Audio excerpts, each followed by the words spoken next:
kita, kita boleh berbakti, kita boleh memuji, kita boleh beribadah pada Tuhan.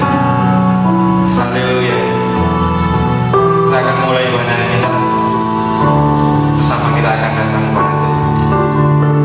Terima kasih Bapa yang di surga, terima kasih Tuhan atas berkat yang Kau berikan kepada kami di hari-hari kami. Kami percaya Kau mengasihi kami, Kau mengasihi sidang jemaat-Mu, Kau mengasihi Indonesia.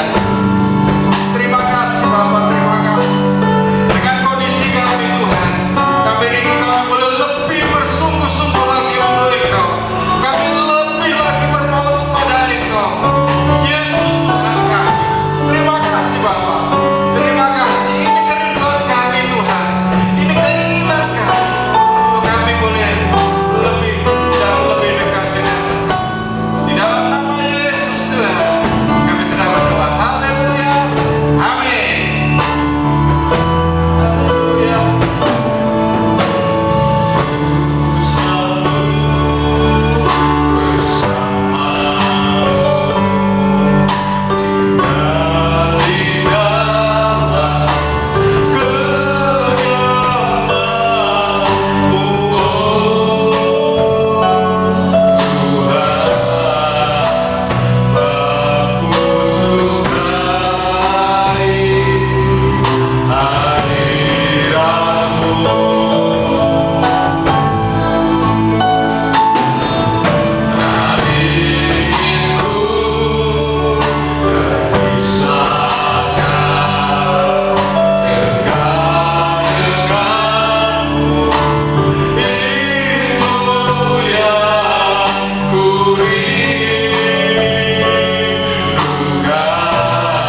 di dalam nama Tuhan Yesus.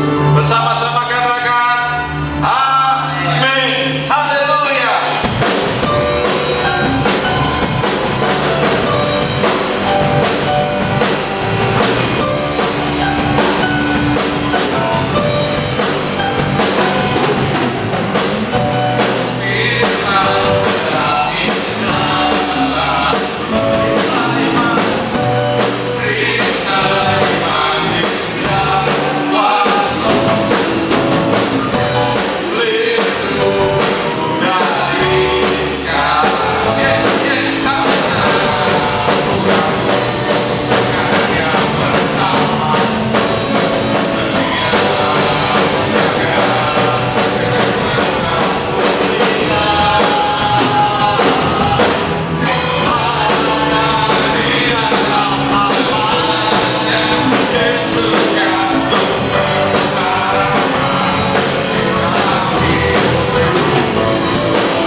Shalom, Bapak Ibu Saudara yang dikasih oleh Tuhan. Satu hal yang sangat indah buat kita semuanya kalau kita mendapatkan kesempatan hari ini boleh mendengarkan firman Tuhan. Tema firman Tuhan hari ini yang boleh kita dengar, berapa lama lagi Tuhan? Wow, sudah lebih dari 2 minggu, 3 minggu kita tinggal di rumah. Dan sepertinya diperpanjang hari ini. Ada klip-klip lucu, gambar-gambar lucu yang cukup menghibur. Saya melihat di grup gereja kita ada klip orang yang nangis, kepingin ke mall, kepingin kumpul-kumpul lagi sama teman. Tapi ada juga klip gambar lucu lagi, I'll be waiting, dalam seperti slide ini. Humor menunggu virus corona sampai berlalu seperti itu. Nah hari ini hal yang sama, kita mau bertanya juga pada Tuhan. Tuhan, sampai berapa lama lagi? Mazmur pasal 13 itu menolong kita untuk bisa mengerti bahwa ada satu masa dalam kehidupan Daud dia harus menunggu begitu lama dalam pergumulannya kepada Tuhan. Mari kita buka Mazmur pasal 13, bisa kita baca dari slide kita ya. Ayo kita baca sama-sama. Mazmur 13 ayat 1 dan seterusnya. Untuk pemimpin biduan, Mazmur Daud. Berapa lama lagi Tuhan kau lupakan aku terus menerus? Berapa lama lagi kau sembunyikan wajahmu terhadap aku? Berapa lama lagi aku harus menaruh kekhawatiran dalam diriku dan bersedih hati sepanjang hari? Berapa lama lagi musuhku meninggikan diri atas diriku? Pandanglah kiranya, jawablah aku ya Tuhan, Allahku. Buatlah mataku bercahaya, supaya jangan aku tertidur dan mati. Supaya musuhku jangan berkata, aku telah mengalahkan dia. Dan lawan-lawanku bersorak-sorak apabila aku goyah. Tetapi aku, kepada kasih setiamu aku percaya. Hatiku bersorak-sorak karena penyelamatanmu. Aku mau menyanyikan untuk Tuhan karena ia telah berbuat baik kepadaku. Banyak di antara kita yang bertanya sama Tuhan, berapa lama lagi ya Tuhan saat-saat yang seperti ini? Berapa lama lagi saya harus menghadapi situasi yang seperti ini? Atau mungkin kita lagi berpikir dalam kehidupan kita, berapa lama lagi Tuhan akan mengizinkan ini terjadi? Situasi Mazmur pasal 13 ini, Daud sedang dikejar oleh Raja Saul yang mencari untuk membunuhnya. Karena Saul dianggap sebagai ancaman. Daud sedang bersembunyi. Banyak penafsir mengatakan bahwa Mazmur pasal 13 ini dikarang oleh Daud ketika dia bersembunyi di gua. Seperti situasi sekarang, lockdown seperti itu. Stay at home, tapi lebih parah Daud. Mungkin seperti slide berikut ini kita lihat ini kira-kira tempat-tempat di En-Gedi, gua-gua di sana di Israel itu. Kalau saudara pergi ke ikut tour Israel khusus di biblical toursnya Israel itu, di situ ada gua En-Gedi, saudara bisa melihat. Jadi situasi yang sedang dihadapin oleh Daud, situasi yang dia dikejar tapi tanpa henti. Daud sedang memikirkan, how long? Berapa lama lagi ya Tuhan? Mungkin akan selamanya seperti ini. Dia masih mengingat baru saja Samuel mengurapinya menjadi raja pengganti. Dan dia dalam suatu proses untuk mau menjadi raja. Masa Tuhan tidak mengingat masa-masa yang seperti itu? Gambar slide berikut ini adalah salah satu gua di Adullam. Mungkin di tempat gua itu dia bersembunyi. Kita nggak tahu. Padahal kita mengatakan kepada kita bahwa Daud itu adalah man after God's own heart. Kalau terjemahan baru Alkitab kita mengatakan seorang yang berkenan di hati Tuhan. Kita sedikit membayangkan ya, situasi Daud tidak enak. Situasi Daud lebih berat dari kita. Dia harus bersembunyi di gua dan tidak ada fasilitas banyak. Yang ada tempat berteduh. Bayangkan situasi yang kita hadapi sekarang ini cukup berat. Sebelum ada corona pun mungkin kita punya masalah pekerjaan, masalah rumah tangga, masalah keuangan kita, masalah kesehatan kita, masalah anak kita, keluarga, dan ada banyak kita kecewa dalam hidup ini. Apalagi COVID-19 ini seperti menambahi satu beban dalam kehidupan kita. Pertanyaan sama, how long? Berapa lama lagi ya Tuhan? Mungkin para suami sedang memikirkan kapan masa ini akan berakhir. Karena sudah kepingin bekerja di luar rumah, mungkin seperti itu. Anak-anak yang dulunya bolos, sekarang kepingin rindu ke sekolah. Ibu-ibu sudah capek di rumah mengajari anak-anak yang tanpa henti. Bagian yang pertama yang akan kita lihat hari ini dari bagian Mazmur pasal 13 ini adalah how long. Berapa lama lagi Tuhan? Mari kita lihat ayat yang kedua dan ayat yang ketiga. Ayo kita baca bersama-sama ya. Mazmur 13 ayat yang kedua dan 3. Berapa lama lagi Tuhan kau lupakan aku? Berapa lama lagi kau sembunyikan wajahmu terhadap aku? Berapa lama lagi aku harus menaruh kekhawatiranku dalam diriku dan bersedih hati sepanjang hari? Berapa lama lagi musuhku meninggikan diri atasku? Dari slide yang kita baca baru saja ini Daud mengulanginya 4 kali. How long? Berapa lama lagi? 2 ayat. Daud sedang menunggu-nunggu jawaban doa Tuhan dalam kehidupannya yang tidak kunjung datang. Daud bergulat dalam pikirannya, bergumul dalam hatinya, dan dia merasa bahwa Tuhan sudah mengabaikan dia. Tuhan sudah melupakan dia. How long? Apakah ini akan berlanjut tanpa batas dalam kehidupannya? Hatinya dipenuhi dengan pergumulan dan kesedihan. Sama seperti kita frustasi mungkin berdoa. Tuhan, aku sudah berdoa, katamu suruh minta. Tapi pemulihan, pembebasan, kesembuhan tidak kunjung datang. Ada banyak mazmur yang juga mengatakan sama persis how long, berapa lama lagi Tuhan. Coba lihat dalam slide ini ya. Mazmur 6 ayat yang keempat.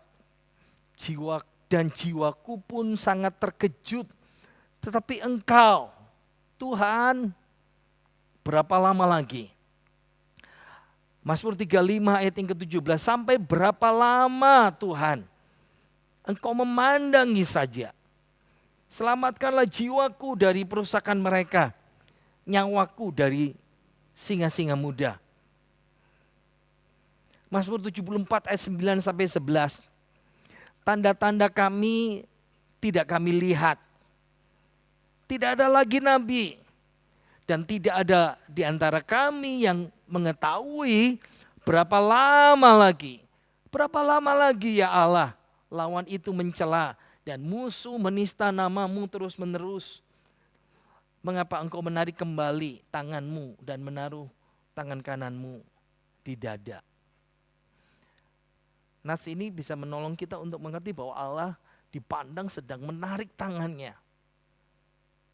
Kalau Allah turun tangan, itu berarti Allah memberikan pertolongan. Kalau menarik tangan, dianggap Allah itu berpangku tangan, tidak menolong. Mazmur pasal 80 ayat yang kelima, Tuhan Allah semesta alam berapa lama lagi murka-Mu menyala sekalipun umat-Mu berdoa. Mazmur merasa bahwa kami sudah berdoa, tapi Tuhan tidak kunjung padam, tidak kunjung surut murkanya atas kita. Mazmur 89 ayat 47, berapa lama lagi ya Tuhan Engkau bersembunyi terus menerus, berkobar-kobar murka-Mu laksana api. Dua ayat yang bicara tentang berapa lama lagi Engkau murka kepada kami ya Tuhan. Mazmur 94 ayat yang ketiga, berapa lama lagi orang-orang fasik ya Tuhan, berapa lama lagi orang-orang fasik beria-ria. Mazmur 119 ayat yang ke-84, berapa lagi hari-hari hamba-Mu ini, bilakah Engkau menghukum orang-orang yang mengejar aku. Pahami dari beberapa ayat Mazmur, dari Mazmur yang kita baca tadi itu ada ide berapa lama lagi Tuhan, berapa lama lagi hal ini terjadi. How long? Kita kembali lagi pada Mazmur pasal 13 ya. Perhatikan situasi yang dihadapi Daud. Mari kita duduk dan mulai memikirkan apa yang Daud gumuli. Dia tidak minta, tapi Tuhan memilih dia, mengurapi dia menjadi raja. Allah menjanjikan kerajaan, tapi kenyataannya sekarang adalah pelarian. Hatinya berkata, Tuhan, Engkau di mana? Apa yang terjadi dengan hidupku sekarang ini Tuhan? Allah, Engkau sudah membawa aku sejauh ini, tahap demi tahap, dan sekarang Engkau meninggalkan aku. Persis sama seperti banyak perasaan anak-anak Tuhan masa sekarang ini. Apakah Tuhan meninggalkan saya? Apakah Tuhan sedang meninggalkan umatnya seperti itu? Ayo kita baca lagi ya. Mazmur 13 ayat yang kedua dan ketiga, ayat 2 dulu. Berapa lama lagi Tuhan Kau lupakan aku terus menerus? Berapa lama lagi Kau sembunyikan wajah-Mu terhadap aku? Kalau kita bisa sedikit menyelami kata-kata ini gambaran keputusasaan yang dialami oleh Daud dan sama seperti kita. Di satu sisi Daud sedang menyalahkan Tuhan. Daud sedang menyalahkan Allah karena sengaja berpaling. Mungkin kalau boleh bicara, mungkin kita sedang memikirkan, Tuhan, lelucon ini gak lucu. Lelucon ini begitu kejam. Karena sesaat Engkau bersama kami dan sesaat Engkau sekarang tinggalkan kami. Ingat, kalau kita sedikit memahami konsep teologi Perjanjian Lama, Tuhan menghadapkan wajahnya. Nah, itu berarti itu formula yang ada di dalam doa berkat Perjanjian Lama. Tuhan menghadapkan wajahnya. Tapi di sini kalau Tuhan menyembunyikan wajahnya, bukan saja berkat Tuhan tidak ada, tapi merasakan penghukuman Tuhan. Tuhan berpaling. Ayat ketiga. Berapa lama lagi aku harus menaruh kekhawatiran dalam diriku dan bersedih sepanjang hari? Berapa lama lagi musuhku meninggikan diri atas diriku? Saya merasa bahwa Daud sudah tidak bisa menahan perasaannya lagi. Saya orang yang kalah Tuhan. Aku kalah dalam segalanya. Sama seperti banyak pertanyaan orang Kristen di hari-hari ini. Apakah Yesus berpaling dari saya? Apakah Yesus sudah melupakan saya? Apakah Yesus tidak peduli lagi dalam hidupan saya? Apakah Yesus tidak tahu tentang situasi yang kita hadapi sekarang ini? Apakah akan seperti ini selamanya? Atau saudara sedang mengalami ketidakadilan? Kenapa orang jahat kok sepertinya mereka begitu bahagia, sementara kita beda? Bagaimana bisa merasa aman kalau situasinya begitu mengkhawatirkan? Yang membuat banyak orang takut dan gentar. Beberapa kita baca kan, daftar pendeta yang meninggal. Entahkah karena kena virus, entahkah meninggal karena sakit. Kita nggak tahu. Mengapa ini bisa terjadi Tuhan? Seharusnya kan pendeta-pendeta yang selamat, seenggak-enggaknya itu menolong kita. Tapi lain kenyataannya. Dari orang biasa, orang nggak percaya, sampai pendeta pun bisa kena.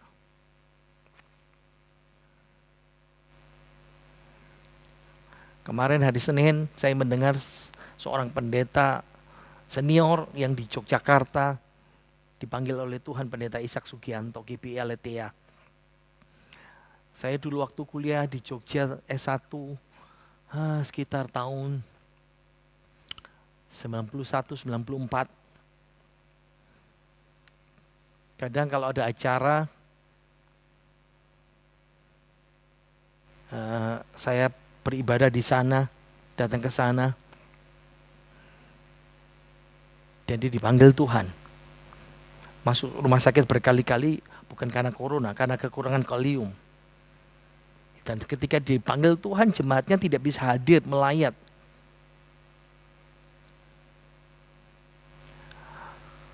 Ada banyak hal-hal yang terjadi dalam kehidupan kita yang kita ini. Nah, pemazmur ini mengajari kita jangan berhenti di titik mengeluh. Mengeluh itu wajar, manusiawi. Tapi Mazmur ini menolong kita bagian yang kedua. Jangan berhenti mengeluh, tapi bergeraklah dari keluhan. Mulai berdoa. Mulai berdoa. Berdoa syafaat. Mari kita baca ayat yang keempat. Pandanglah kiranya. Jawablah aku ya Tuhan, Allahku. Buatlah mataku bercahaya, supaya jangan aku tertidur dan mati. Pemazmur mengajari kita untuk bergerak dari mengeluh yang secara manusiawi kita lakukan, lalu mulai berdoa. Berdoa syafaat. Dalam situasi yang seperti ini kita harus paham bahwa Tuhan Yesus ingin menarik perhatian kita. Kadang Tuhan melucuti kenyamanan fisik kita supaya dia mendapatkan perhatian kita.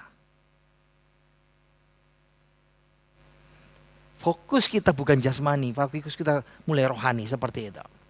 Dan Daud berkata di sini, buatlah mataku bercahaya. Daud berdoa minta mata rohaninya dibukakan oleh Tuhan. Tuhan kasih aku mata rohanimu. Tuhan beri aku pengertianmu, pencerahanmu Tuhan.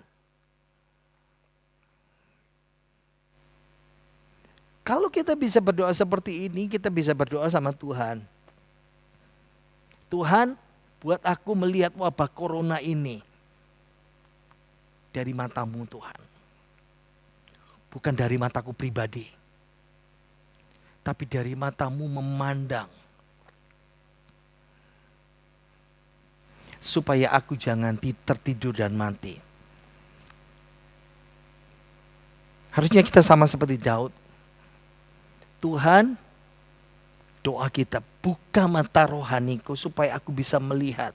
Karena aku tahu yang bisa menyelamatkan aku hanya Engkau saja. Kalau Engkau gak campur tangan, kami akan binasa Tuhan. Kita gak bisa lihat virus itu. Kita gak bisa melihat bagaimana Allah memandang.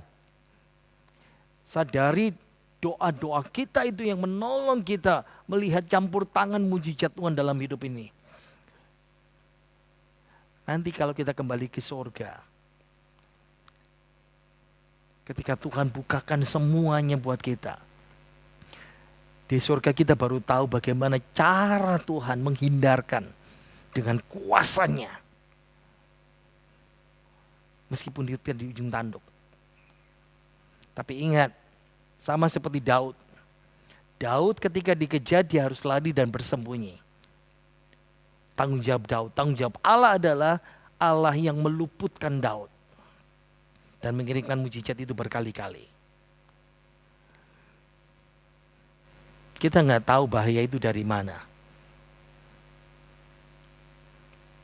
Tapi kita tahu kita punya Allah yang luar biasa. Dimulai dari keluhan, bergerak ke doa syafaat. Yang ketiga, dari doa syafaat, kita akan bergerak kepada iman seperti itu. Coba kita lihat ayat yang ke-6a. Kita baca ayat 6a. Tetapi aku kepada kasih setiamu, aku percaya. Wow. Tetapi, berarti mulai kontras. Daud sudah mulai bergerak dari keluhan kepada doa, kepada iman. Tetapi, mulai berubah pikirannya. Kenapa bisa berubah? Karena tidak berhenti dari keluhan. Tapi dari keluhan, doa, dan membawa kepada iman. Ayat 2 dan 3 Daud goyah. Dia menceritakan situasi yang dihadapin. Kadang-kadang kita merasa goyah dalam hidup ini. Mungkin sekarang ini kita sudah lemah iman kita. Kita goyah. Kita lesu. Tapi kita bisa belajar dan menemukan bahwa Daud mengajarkan kita, Tuhan itu tetap setia. Dari goyah, percaya lagi. Percaya di masa-masa sulit itu tidak mudah. Mudah sekali kalau kita di masa-masa enak, sehat, tidak ada apa-apa diberkatin. Lalu apa dasar kita percaya? Sama seperti ayat ini. Tetapi aku karena kepada kasih setiamu. Kasih setia Tuhan. Wow. Kasih yang diberikan kepada orang yang tidak layak. Siapa? Kita. Karena kita nggak setia sama Tuhan. Karena kita mudah goyah. Apa kesetiaan Tuhan? Apa kasih setia Tuhan? Dulu kita percaya, sekarang goyah. Mungkin tidak percaya. Tapi Tuhan terus kasih setianya, terus menyelamatkan kita. Sekarang dan nanti dan sampai selamanya. Tuhan Yesus tidak pernah berubah. Kadang-kadang kita suka nyanyi, ada pujian lama. Hitung berkat-Mu satu-satu. Hitung semua janganlah lupa. Di masa-masa sukar, coba ingat-ingat berkat Tuhan yang tidak pernah berhenti. Buat doa, itu adalah iman kepada Tuhan Yesus.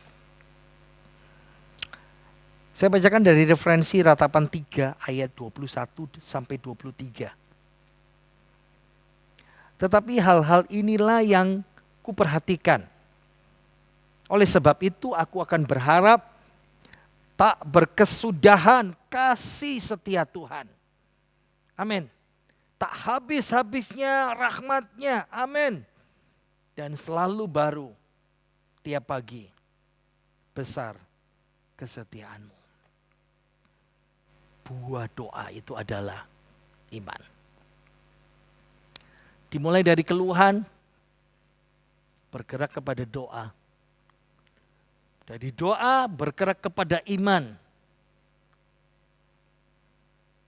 Sekarang bagian yang keempat, bagian yang terakhir. Keluhan, doa, iman, berakhir kepada pujian. Bergerak dari iman kepada pujian. Ayat 6b. Mazmur 13 ayat 6b. Hatiku bersorak-sorak karena penyelamatan-Mu. Aku mau menyanyi untuk Tuhan karena Ia telah berbuat baik kepadaku. Aku mau menyanyi. Hatiku bersorak-sorak karena penyelamatan-Mu. Daud bergerak mulai dari keluhan. Kita bergerak mulai dari keluhan. Tapi firman Tuhan mengajarkan kita untuk berdoa. Jangan berhenti mengeluh. Berdoa. Berdoa. Doa akan melahirkan iman dalam kehidupan kita. Dan iman menghasilkan pujian dalam kehidupan kita. Hatiku bersorak-sorak karena penyelamatan-Mu. Saya mau tanya. Daud sudah diselamatkan dari kejaran Salomo? Belum. Dia masih bersembunyi. Kondisinya masih sama. Di tempat yang sama. Kenapa bisa begitu? Karena dia tidak berhenti di keluhan saja. Kalau kita berhenti di keluhan, dan semuanya akan berakibat buruk dalam kehidupan kita. Perhatikan situasinya tidak berubah yang dialami oleh Daud. Tapi yang berubah adalah sikapnya, imannya, rohaninya. Dari seorang pengeluh menjadi seorang pemuji. Karena Ia telah berbuat baik kepadaku. Hari ini kebenaran Tuhan diberi sampaikan kepada saudara dan saya.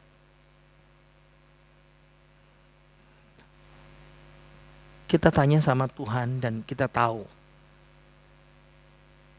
Keluhan orang sama. How long? Berapa lama lagi Tuhan?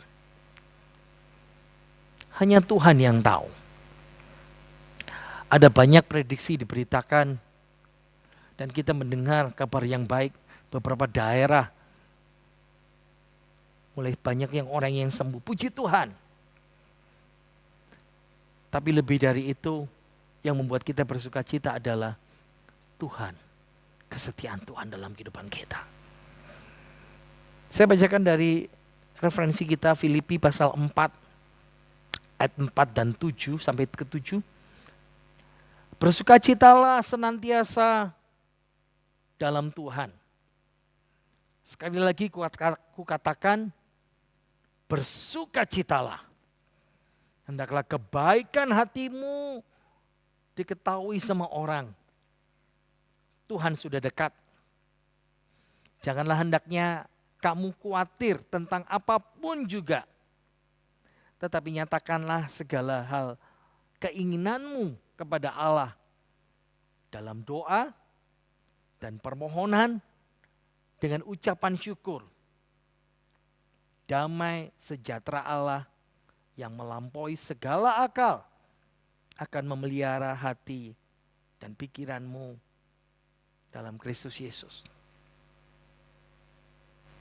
Senada dengan Mazmur pasal 13.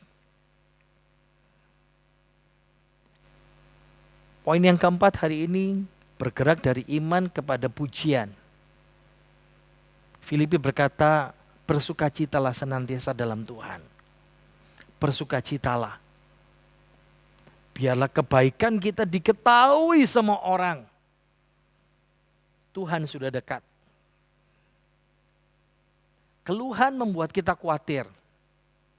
Sukacita membuat kita tidak khawatir lagi. doa permohonan kita tidak membuat kita khawatir lagi. Walaupun kita nggak tahu sampai kapan ini Tuhan. Allah kita, Yesus Kristus yang maha tahu. Dia tahu segala kebutuhan kita. Tapi dia tetap mengajar kepada kita, nyatakan dalam doa. Karena doa itu melahirkan iman dalam kehidupan kita. Bergerak dari doa kepada iman. Dan itu akan membawa kita pada sukacita. Sukacita pujian. Itu akan membawa damai sejahtera Allah yang melampaui segala akal.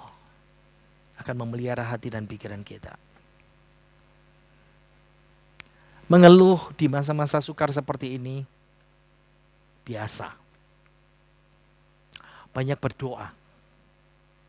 Banyak berdoa. Banyak memuji Tuhan. Berdoa akan membangkitkan iman kita. Pujian membawa hidup kita bersyukur kepada Tuhan. Buang semua ragu. Buang semua kekhawatiran. Percayalah bahwa Tuhan memelihara kita.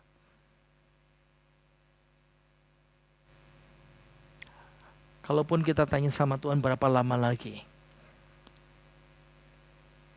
Hari ini juga kita tahu bahwa pemazmur mengajarkan kita sesuatu yang luar biasa. Tuhan berapa lama lagi? Tapi aku mau bersyukur kepadamu Tuhan. Aku mau berdoa kepadamu Tuhan. Kalau saudara merasa gelisah. Saudara merasa capek hati. Kau tidak mampu. Kau datang hari ini kepada Yesus. Jangan mengeluh. Bergeraklah kepada orang yang menjadi orang pendoa. Yang melahirkan iman dan membawa pujian selalu dalam kehidupan kita. Mari kita berdoa. Kami tahu Tuhan, betapa banyak hal-hal yang tidak kami pahami. Betapa banyak hal-hal yang sukar yang kami alamin di hari-hari ini. Tapi kami punya Allah yang luar biasa seperti Tuhan Yesus. Ampuni kalau kami menjadi seorang pengeluh dan selalu mengeluh dalam banyak hal. Tapi hari ini Engkau mengajarkan kepada kami merubah keluhan kami menjadi doa kami. Karena doa itu akan membawa kami kepada iman. Dan hidup kami dipenuhi dengan puji-pujian kepadamu Tuhan. Mazmur ini ditulis untuk kami menolong pergumulan seorang Raja Daud yang tidak mengalami kerajaan tapi sedang mengalami pelarian. Tapi pada akhirnya kami bisa melihat janji Tuhan sungguh-sungguh terjadi terwujud dalam kehidupan kami. Biarlah firman-Mu menjadi landasan dan kekuatan dalam kehidupan kami. Kami tetap percaya kepadamu Tuhan. Kamu pegang Engkau. Kami bukan lagi mengeluh, tapi kami berdoa kepadamu. Biarlah itu melahirkan iman yang kuat dalam kehidupan kami. Dan hidup kami selalu dengan pujian. Terima kasih Tuhan untuk firman-Mu. Di dalam nama Tuhan Yesus Kristus. Haleluya. Amin. Shalom Bapak Ibu Saudara yang dikasihi oleh Tuhan. Tanpa terasa, besok Jumat itu adalah Jumat Agung. Dan Minggu adalah Minggu Paskah Kebangkitan. Sepertinya kita akan pertama kali dalam sejarah hidup kita merayakan Paskah Jumat Agung. Bahkan perjamuan suci. Pertama kali di rumah kita masing-masing. Saya ingin Bapak Ibu Saudara mulai mempersiapkan supaya kita bisa perjamuan kudus di rumah. Untuk hostingnya, Bapak Ibu bisa menggantinya dengan aneka macam ya. Bisa cari crackers, bisa cari kebin. boleh apa saja. Kalaupun tidak ada, belilah roti tawar. Kalau tidak ada roti tawar, biskuit kecil. Tidak apa-apa. Jadi saya harapkan para kepala keluarga, ibu-ibu, mempersiapkan di rumah untuk perjamuan kudus kita. Supaya kita minggu depan kita bisa perjamuan kudus. Siapkan semuanya. Sejumlah orang di rumah. Dan untuk anggurnya, Bapak Ibu boleh beli sirup anggur, boleh. Kalaupun tidak ada sirup anggur, kita bisa ganti. Dengan apa sajalah. Mau beli minuman soda juga boleh. Kalaupun tidak ada mau bikin teh, itu pun boleh, tidak masalah. Prinsipnya adalah kita persiapkan semuanya, kita doakan sebelum perjamuan kudus, ditaruh di tempat, didoakan sama-sama, lalu kita ikut ibadah. Jadi nanti setelah pujian dan setelah firman diberitakan, saya mengajak Bapak Ibu perjamuan kudus.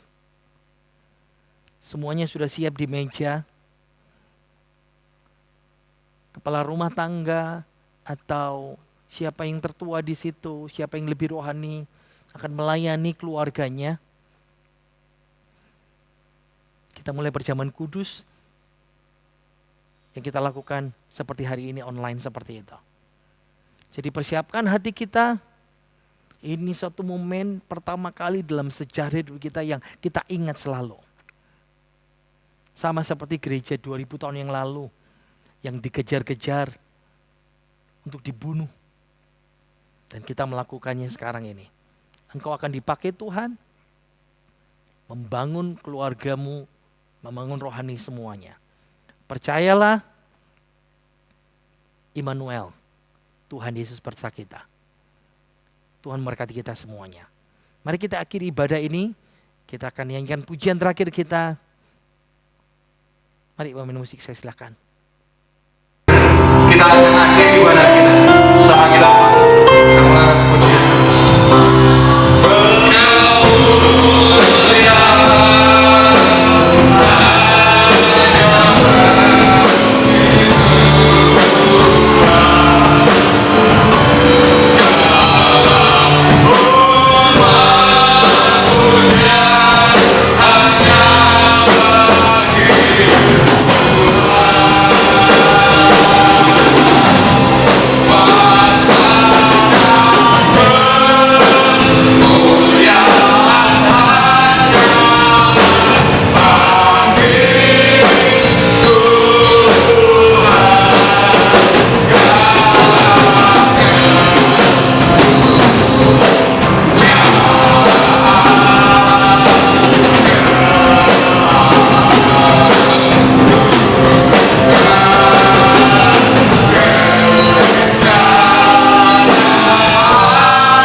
Mari kita mengangkat tangan kita mau terima berkat yang melimpah dari Tuhan Yesus Kristus.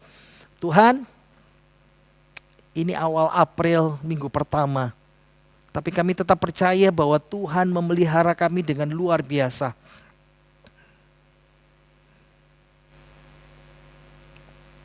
Burung-burung di udara, bunga di padang, Engkau pelihara, apalagi kami Tuhan. Kiranya berkat-Mu boleh mengalir dalam kehidupan kami. Berkat kesehatan, berkat kekuatan, berkat iman yang bertambah-tambah, berkat pujian yang mengalir dalam kehidupan kami semuanya Tuhan. Engkau persiapkan kami untuk Paskah minggu depan. Engkau berkati sedang jemaat-Mu semuanya. Berkati hidup kami, rumah tangga kami, anak-anak kami. Dan semua kebutuhan kami Tuhan berkati. Mari kita angkat tangan kita terima berkat dari Tuhan kita Yesus Kristus. Diberkatilah hai kaum pria. Diberkatilah hai kaum wanita. Diberkatilah suami istri.